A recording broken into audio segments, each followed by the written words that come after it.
So ngayon, pag-aaralan natin yung tungkol sa pagkuha ng volume ng prism. So ngayong umaga, ituturo ko muna ang tungkol sa pagkuha ng cube or prism. Ito yung itsura ng prism, cube. Yan, pasensyahan nyo na kung hindi perfect cube siya. Basta makikita nyo naman na cube siya. Okay. So mga example nito ay box, mga sakto, equilateral sila. Kasi pag sinabi nating cube, lahat ng kanyang sukat, lahat ng anggulo ay pari-parihas.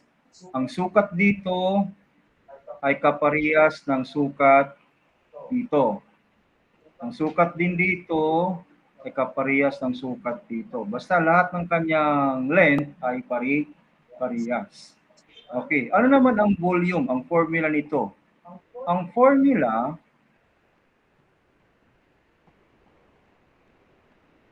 kapag kinukuha natin ang cube, ay volume is equals to side times side times side. Okay.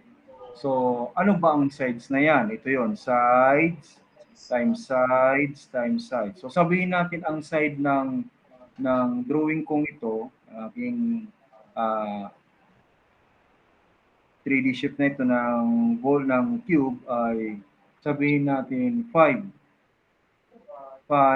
centimeters.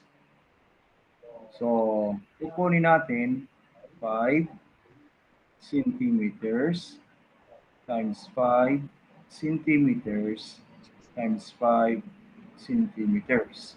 So, titingnan natin, una natin yung multiply, itong 5 times 5.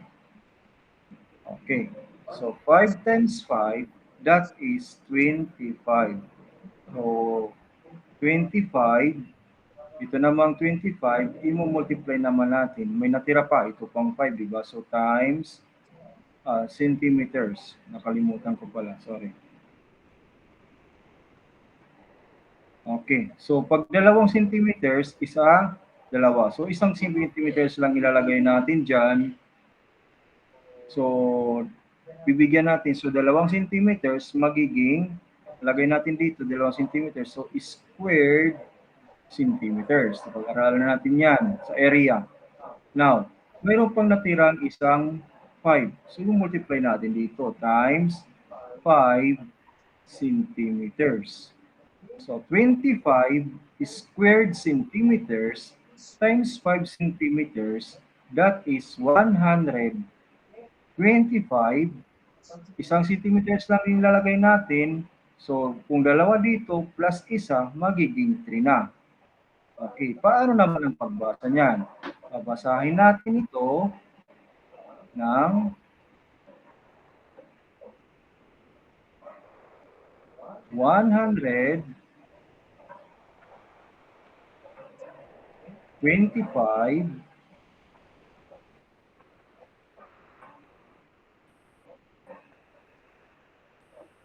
cubic,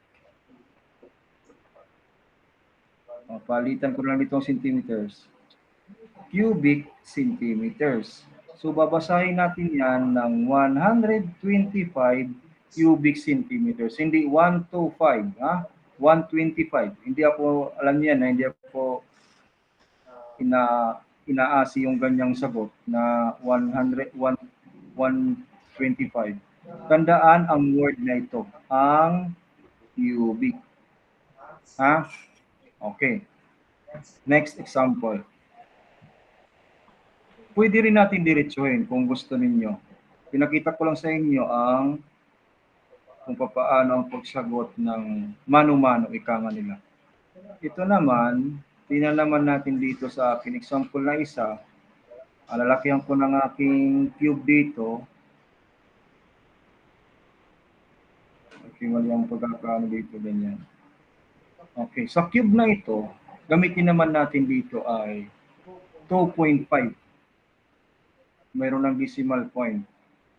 2.5 meters. So masabi niyo na naman, sir, ang hirap kasi mayroong decimal point. Madali lang. Mag-multiply kayo. Total, nasa bahay naman kayo ngayon. Pwede kayong gumamit ng calculator. Okay, so again, ang formula, tandaan natin ang formula na volume is equals to side times side times side.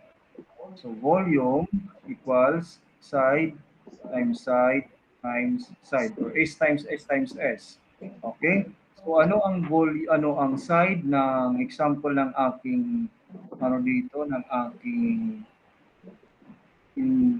example na drawing dito is 2.5 meters times 2.5 meters times 2.5 meters.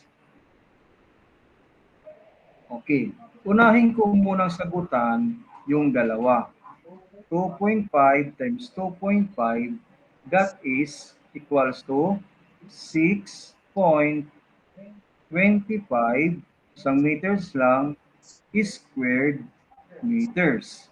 Mayroon pang natitira, so yung multiply natin, times 2.5 meters. So equals na natin 6.25 times is sa isa pang 2.5, that is equals to 15.625. O kung squared meter ito, 2 meters, so dagdagan pa ng 1 meters, it will become cubic meter. So ang ating sagot ay 15.625 cubic meter. Tandaan ang salita, ang word na, hindi pala salita, ang word na cubic. Kasi volume na ang ating pinag-aaralan. So kailangan mayroon siyang cubic. Okay, naintindihan? Okay, last example, bago ko, kasi bukas naman, ang ating namang pag-aaralan ay tungkol naman sa rectangular reason. Next example, last example na ibibigay ko sa inyo. Okay, so ito, drawing ulit ako ng isa pang cube. Siguro, sasabihin nyo ngayon, wala nang decimal point.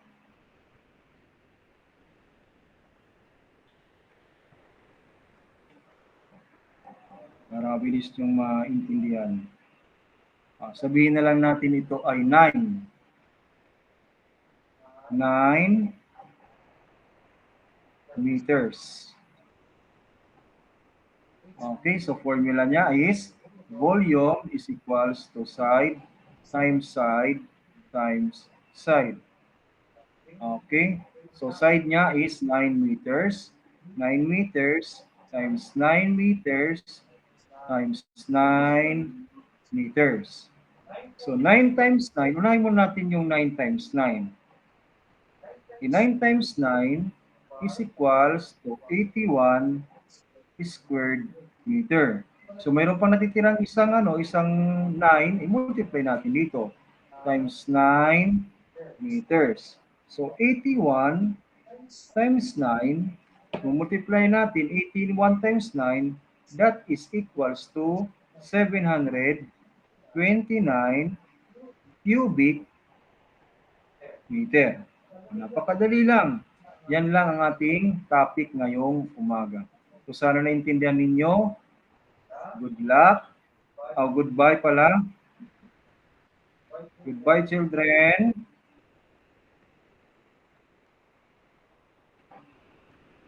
Sana mayroon kayo natutunan. This is your teacher, Sir Stephen, your math teacher.